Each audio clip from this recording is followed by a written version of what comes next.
right, Saints fans and who that's from all over the world. This is Kyle T. Mosley with Bob Rose of the Bayou Blitz podcast.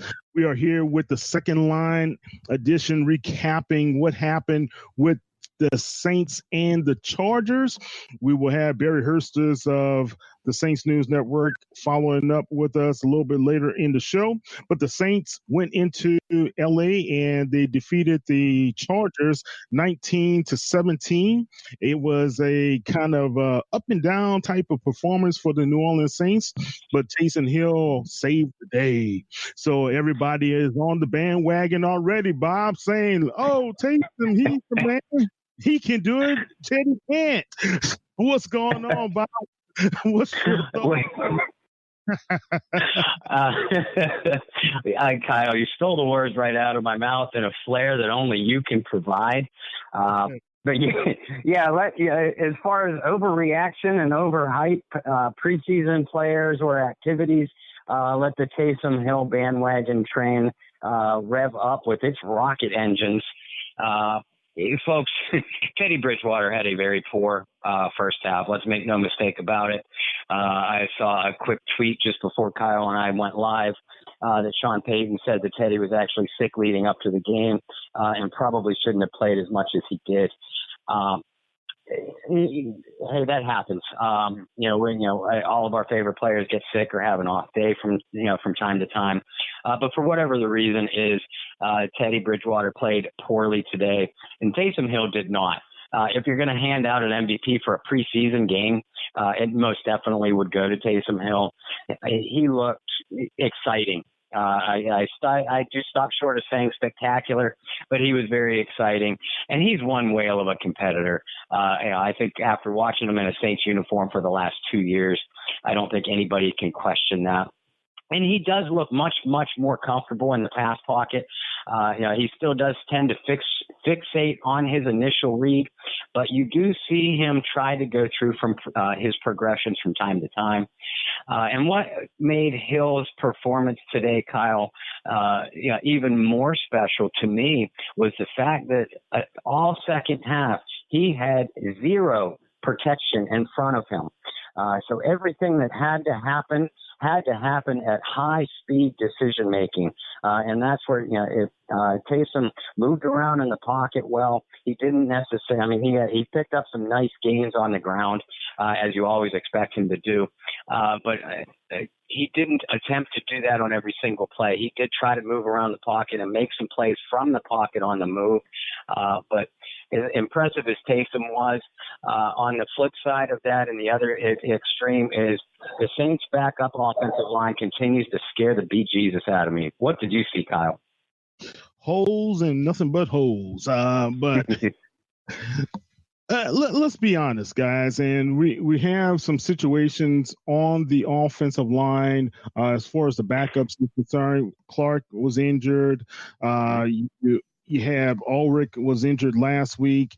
So at tackle, that really concerns me. The performance of Pete was more concerning with me today. And I've got to be honest with you. He was reaching. And Pete is not – he's a veteran. And we can't say he's just learning any longer. Pete is in his fifth year. So the reaching was a concern for me and allowing penetration right there, but it's still early, and I really believe that once you get Armstead, Pete, Walford, and those guys all together, the young guy up front, he did make it's debatable that Eric McCoy made a mistake and not Teddy Bridgewater on that play because the clock was clicking down. So, maybe he was looking at the clock and Teddy wasn't. So we just don't know what occurred on that. But Teddy did not look as sharp as he did before. However, guys, we still have to realize these guys are not Drew Brees. Mm-hmm. So yeah, there's no question about it. Welcome to the living nightmare of what life after Brees could be like, especially initially.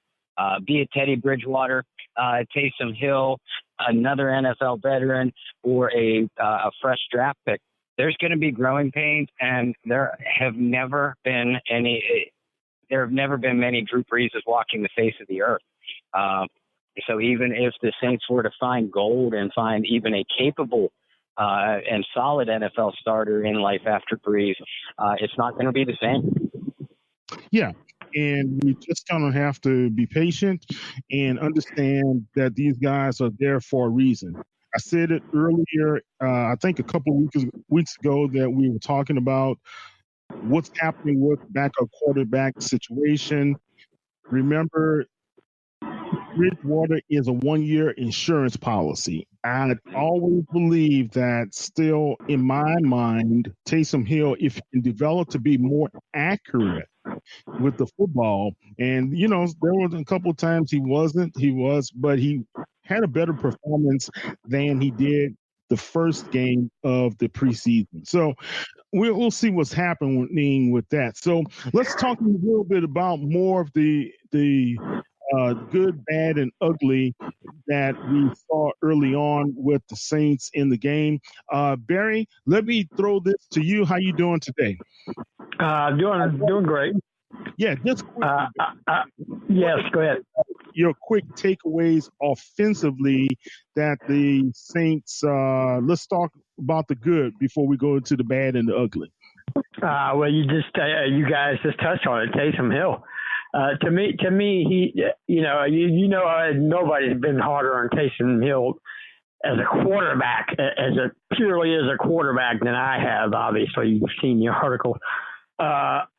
But I feel like he has grown tremendously from last year to this point now. You see it.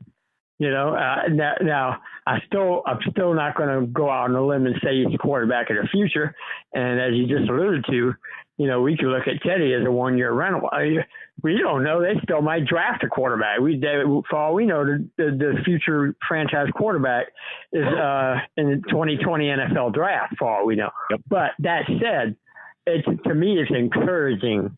I feel a lot better about the Saints' backup quarterback situation now than I ever have when they had Chase Daniel or whoever. They've got, not only do they have Teddy, but if Taysom, if this is a true sign of progression, then you've got two guys behind Drew Brees that can win you a ball game. That doesn't mean you want them to start, 8 or 9 games if Drew got hurt, but you'd feel good if Drew had to miss a game or two, that either one of them is capable of doing it. So that's my big takeaway. I know you're going to get to the ugly in a minute, Kyle, because you and I have already discussed off the air what the ugly was. But I'll let Bob get in here on the rest of it. Okay, let's talk about some other good performances. Trey Hendrickson, guys. Trey Hendrickson. Yeah. Who is this kid? Who is he? I don't know. I'm trying to figure this out, Bob. All about opportunity. It's all about opportunity. Think about it. You had him kind of stuck behind Davenport, and Davenport hasn't really necessarily blown anybody away with his performance thus far. And Hendrickson is saying, hey, man, what about me? I've been here all this time. You guys just didn't give me enough opportunities or enough snaps to prove it. And hey, man, kudos to him. He's stepping up and making it happen. And that's it, Barry. He's taking advantage of his opportunities. We already knew that he could play the run well and set the edge well against the run. But he's showing us, and he did last week too, I thought, in some spurts. He's showing us some pass rush ability off of the edge. Yeah. Is he another Cam Jordan or even the raw ability of a Marcus Davenport? No. But I love Hendrickson's motor, and he is developing some finesse moves I'm seeing that I saw out of him today, which is very encouraging for that depth. Yeah. All right. Well, any other good that you guys saw? I like the Zigbo, the third string running back, or I guess he's a fourth string technically. I thought he ran hard. He ran well. Some rookies, they kind of wilt under the pressure of, trying to prove themselves. I thought he outperformed Dwayne Washington in some instances. So, I'm assuming they're going to keep 4 running backs. I mean, they've almost got to. You got to keep that kid around. Because if you stick him on the practice squad, or obviously if you were to cut him, he's gone. Somebody will snatch him up. So I would hope that Sean's going to keep 4 running backs and keep that kid on the roster. Because don't be somebody. He reminds me of Pierre Thomas in the sense that, he could be a guy that just comes out of nowhere, and in a year or two from now, he could be the lead back for that. How do we know he won't be? I'm not suggesting that he will or he won't. And I'm sure Kamara is obviously going to be in the picture. But hey, man, if Latavius Murray doesn't stick around, hey, maybe Ozigbo takes over. But I thought he really impressed me a lot as well. Well, yeah, I'm with you. I'm sorry. Go ahead, Kyle. No, go ahead, Bob. Go ahead. Oh, I was just going to add a little bit to what Barry said, and I've been a fan of Ozigbo since they signed him right after the draft. Yeah. When I broke down film on him, and I thought he had. I thought he had a really, really, really good game. And I agree with you. If they aren't going to keep him over Dwayne Washington, I think that Sean has got to make the decision to keep 4 running backs. Because you're not going to sneak him through to the practice squad. No way. But guys, I'll tell you what too. Back on the defensive side, I really like the game. The smart sideline to sideline game that we saw out of Caden Ellis, who started at middle linebacker in place of Alex Anzalone, and played well into the third quarter, maybe even fourth. But I thought Ellis, showed good feel for what the defense around him was doing and what the offense in front of him was doing. And I'm really encouraged by this kid's chances to stick on the roster. Right. And I think the Saints have a good situation there. Ellis just looks like a football player to me, don't he? Yeah, well, yeah, and you got to remember, Kyle, the bloodline, Luther Ellis' son. So, yeah, exactly. Saints have a good situation with these backup running backs, Washington, Ozigbo, as well as Rodgers. Rodgers performed very well. He had 5 carries on 20 yards. Ran hard. Limited opportunities, So let's talk about the back, though. Oh my goodness. So got to start with these guys, man, and I cannot put it any other way. It's concerning. Eli liability is the word you used, I believe. Liability. I sure did say it. These are some liabilities.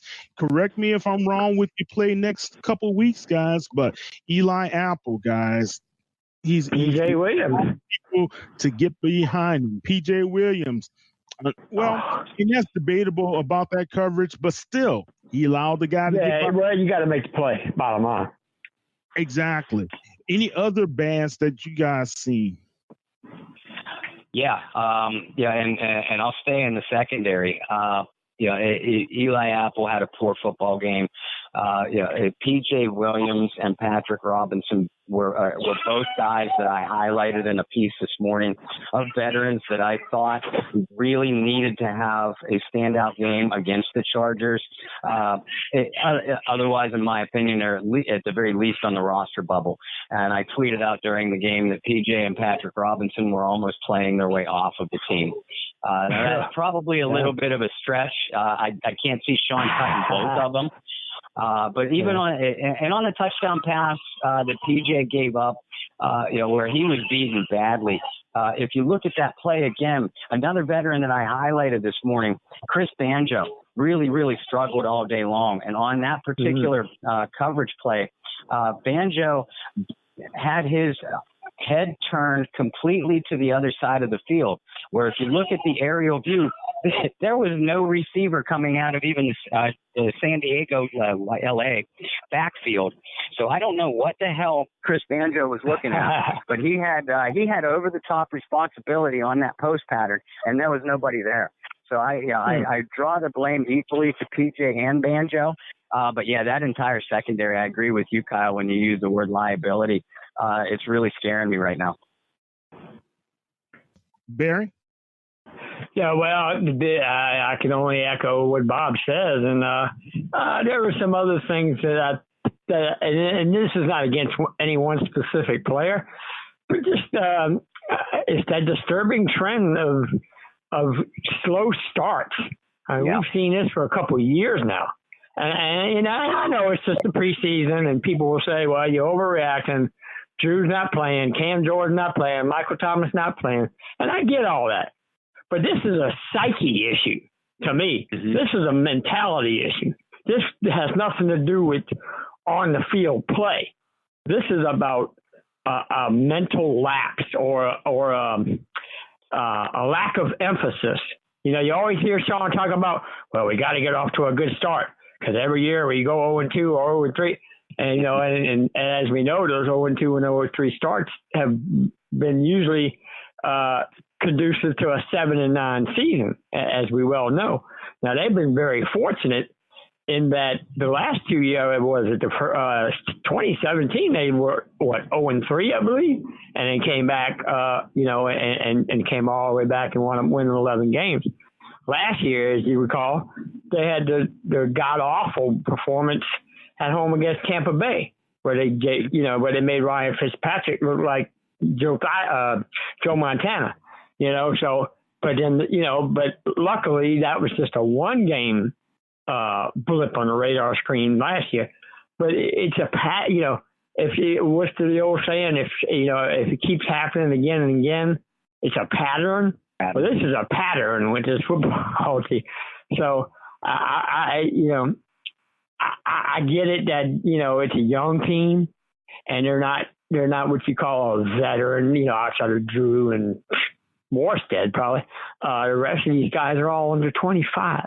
So I get that you know, the mental approach is a bit different than maybe a much older, wiser, and veteran team would have. But that said, that to me, that's just something that I personally find disturbing because, I mean, you know, if you get a slow start in the playoffs, you'll be eliminated quick. Right. You know, and look, we're trying to win the Super Bowl here. This ain't rocket science. This team is literally been one play away from the Super Bowl for the last 2 years. Look, so, I've said this once. I'm going to say it again and again. The reason Minnesota loss happened and the reason why we allowed the Rams to come down the field is because of the defensive backfield play. Okay? Yeah. And a lot of people say, well, we didn't get pressure up front. Okay, fine. The defensive backs still allowed people to get behind them. Wide open. To get open. That's the concern I have. So you can go from Hardy, Hardy wasn't even playing well today. So right. I'm just going to say this, as we've got to keep an eye on what's going on. Arguably, the defensive backfield, not only are they the liability of the team, I think this is the weakest position at this time for the team. Yeah. You know, and Eli Apple, you're a number one draft choice. Sorry. Play like it. Passes, guys. And that's why the Giants were willing to trade for him, you know, trade him away. So he's come to a good situation here in New Orleans. He's got to play a lot better. All right, let's talk about some things that really concern me. I know that Butler has had some time off. He missed that one catch, and I think Peyton took him out the rest of the game. But a couple of things that were kind of irking me were the silly penalties from time to time. What's your thoughts on those, Bob? It's definitely something that has to be cleaned up, and I think that Coach Payton would be the first to tell you that. He's probably speaking to that very thing in his press conference right now, because that kind of thing drives him up the wall. You can't beat yourself. You know, Payton is a disciple of Bill Parcells, and I can't even recall how many times I would hear that from Parcells, even pre-Payton, you know, back through the 80s and early 90s when Bill was with the New York Giants. This is definitely something that's got to get cleaned up. And I'm not overly concerned about the number of penalties in the preseason because we've seen that from the Saints before. I remember it was either last year or the year before against Cleveland. They had something like 20 or 21 penalties, and I thought Peyton was going to kill people in the locker room. but we know that when this Saints team is playing well, one of the reasons why they're playing well is that they play discipline, and they limit the amount of penalties that take place. And I think that when the starting units are all back on the field together on both sides of the ball, I think we'll see it cleaned up as we get closer to the regular season opener. Yeah, and now, guys, the takeaways, I should say the turnovers were a concern, as well as the inability to capitalize within the red zone. Barry, what is some of the observations that you will have there?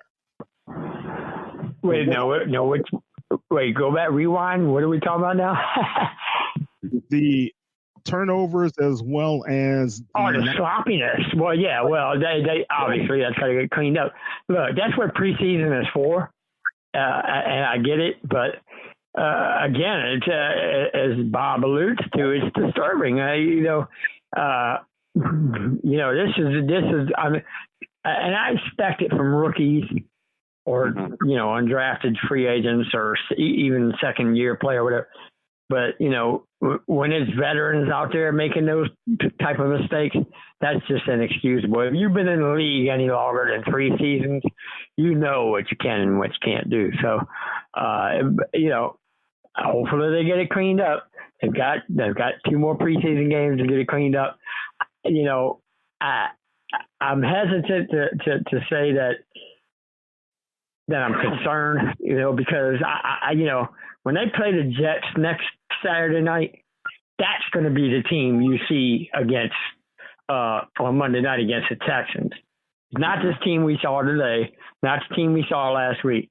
Because when you're not playing Drew Brees, Cam Jordan, Michael Thomas, Alvin Kamara, what do you expect? That said, the effort still needs to be there regardless of who's in there. And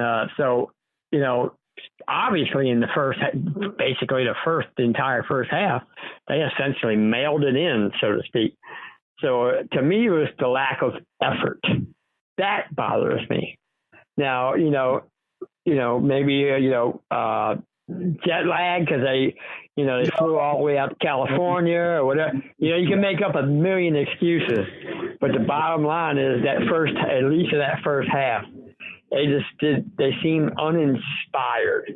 And then, something happened in that second half, basically when Hill hit that long pass, it seemed like they flipped a switch and then they just kicked it up a notch. And that's the team we are expecting to see. So, yeah. I like I said, I don't want to, it's preseason, and how many times have we seen a team in preseason go 0-4, and then they, like an old Steelers team in the 70s or 49ers team in the 80s, where they try to just take it easy in the preseason. I believe I want to say 82 or whatever year that was, might have been the 81 season when they won their first Super Bowl, and I'm talking about the 49ers, and I believe they went 0-4 or something like that, and looked horrible. And then came out, and won the Super Bowl. So, and conversely, how many Saints teams over the years, Kyle, have we seen go 3-1 or 4-0 in the preseason? We thought to ourselves, hey, they might do something this year, and then come out in that regular season opener and get destroyed, and then basically have a bad season. So it goes both ways. The pendulum swings both ways. To me, though, I want to see better effort, and I really feel like this next Saturday night against the Jets, that'll be the big takeaway, because the final game against Miami in the Superdome, that's basically just your third and fourth string guys fighting for a roster spot at that point. So the Saints team that we're going to see for the majority of the season, that'll come next Saturday night in New York City. Okay. Yeah. I agree with you guys, but I'll kind of piggyback on what you said, Kyle. The lack of execution in the red zone, especially in the first half. Dwayne Washington dropped a very easy pass. It was a high pass, but it was a pass that a professional football player brings in. Yeah. Yeah, exactly. And that led to an interception. Bottom line is this game I heard so many people say it was Teddy's fault, and it wasn't. He put the ball where it had to be. To Washington, just didn't make the catch. He did. I mean, it was a little bit high, and I think that's kind of the book on Bridgewater is he does tend to throw high when he's on the move like that. But like you said, I agree with you, Barry. Washington needs to bring that ball in. And the bottom line is, and who cares about the final score because it was a preseason game. But this game shouldn't have been nearly as close as what it was because of the Saints' blown red zone opportunities. Yeah. Long red zone opportunities, blown opportunities across the board. We still have to have a Marcus Davenport sighting. We still haven't had that in this preseason. We still have to, well, I'm going to say this. Demario Davis, oh my goodness. He's ready to start the season. And I'm so happy this guy is on our team right now because he brings that energy that we need to see, so thank you for what you're accomplishing. Thomas Morstead as well as Will Lutz, they're ready for the start of the season as well. And I've got to talk a little bit, one thing about special teams before we get off. They gave the young man Harris a lot of opportunities to return the punts. What are your thoughts about him, Barry? Oh, I like him. I thought that he almost broke that last one where he I think he fielded the ball at, I want to say around the 25 and got up past the 40 and they whacked him pretty good. But, hey, man, that was positive yards. That was almost, I think it was a 16-yard return officially. But, I mean, that's, that's huge, man, when how often are we used to Tommy Lewis just trying to fair catch the ball or muffin a punt or whatever. This guy gives you positive yards on every return. And, he's just he's one broken tackle away from taking it to the house. He's that good of a return guy. So I'd like to see him make the final roster. I think Sean's going to give him a shot. So far, so good. So, because, every year there's one guy that's so good on special teams that you'll keep him. And I feel like that's probably going to be Harris. Yeah, Cyril Grayson could be that guy as well. But Deontay Harris, you can see the talent. He kind of maybe has a little beer man Michael Lewis in him or something, because he's not the biggest guy. Neither was Michael Lewis. But he's lightning quick, boy. And, man, if you get it, all it takes is one broken tackle or one wedge or one hole, you know what I mean? And he's gone. He is gone. So, I like it. You can see the confidence he has in himself and how he's fielding the punt. And I didn't know about his college career when he had 14 touchdowns in his college. That broke a lot. Bob, last takeaways before we go off the air. Well, I'll expound on what you guys said about Harris. In my opinion, I think that this man has won the New Orleans Saints kick and punt return job. I think Sean would be out of his mind to go another direction. I would like to see Cyril Grayson. I love Cyril Grayson. I would like to see him get more opportunities, be it on special teams or on offense. This is another absolutely electric player in the open field. But Harris is the Saints kick returner. I don't think that there's any doubt about that at this point, unless he regresses badly in the next week or so. And folks like Barry had alluded to a couple of times, next week against the Miami Dolphins, we will basically see a dress rehearsal of our number one units that will line up on the field on Monday night in the regular season opener against the Texans. So that's when we're all going to start to break down. This is what we expect to see from the number one offense, number one defense, individual matchups, etc. Folks that are jumping on the Taysom Hill bandwagon or off of the Marcus Davenport bandwagon, guys, not so fast. We still have 2 weeks of training camp left. This New Orleans Saints team is still a bona fide Super Bowl contender. I have not seen anything to convince me otherwise. Obviously, there's things that concern all of us. That's what we're kind of highlighting on shows like this tonight.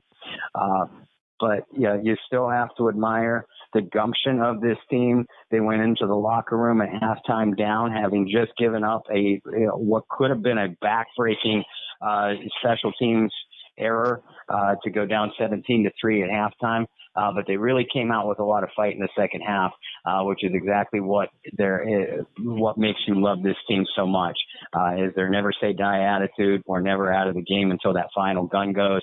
And it doesn't matter whether it's the first team, second team, or third team unit. That permeates down through the locker room and the entire roster. And that's my basic takeaway from this one. All right. Barry Hirstius, right quick, how can people find you on Twitter? Go ahead. What's your handle? You can find me on Twitter at Barry Hirstius, and then there's 2 websites you can find me at. One is obviously a great Saints News Network run by our man with the plan, Mr. Kyle T. Mosley, and that's at Saints News. Or you can also find me twice a week, or maybe 3 times a week now that the season's about to start again. And that's Big Easy Magazine, or at Big Easy _mag. All right. And Bob Rose, right quick. I don't know if I can be found on Facebook. I'm engaging in a war with them right now. But you can attempt to locate me. You can attempt to locate me under Bob Rose. Or our Bayou Blitz Facebook page. On Twitter, my writings are through the Canal Street Chronicles, on Facebook at Canal Street Chronicles, or Twitter at Saints CSC. And I can be found individually on Twitter as well, at BobbyR2613. And I love and admire all you guys for your support of everything that we're doing up to this point. So thank you all, and let's keep up the hard work all together. All right. This is Kyle Mosley, and don't forget, you can follow us at Saints News on Twitter, Instagram, as well as on Facebook. And you can follow Barry Hirstius, and like he said, at www.saintsnewsnetwork.com. And you can listen to all of our podcasts at www.saintspodcasts.com. All right, this is Kyle T. Mosley. Saints fans and Whodats, get off the Crescent City Connection. It was just preseason. It ain't that bad. Let's go ahead and let's see what's going to happen on next week. Same time, same place. We will be here, and you can follow us on Wednesday night at the Bayou Blitz podcast at 8 o'clock Central Standard Time. This is Kyle T. with Barry Hirstius and Mr. Bob Rose. You guys have a great, safe rest of the week. Take care. Bye. Who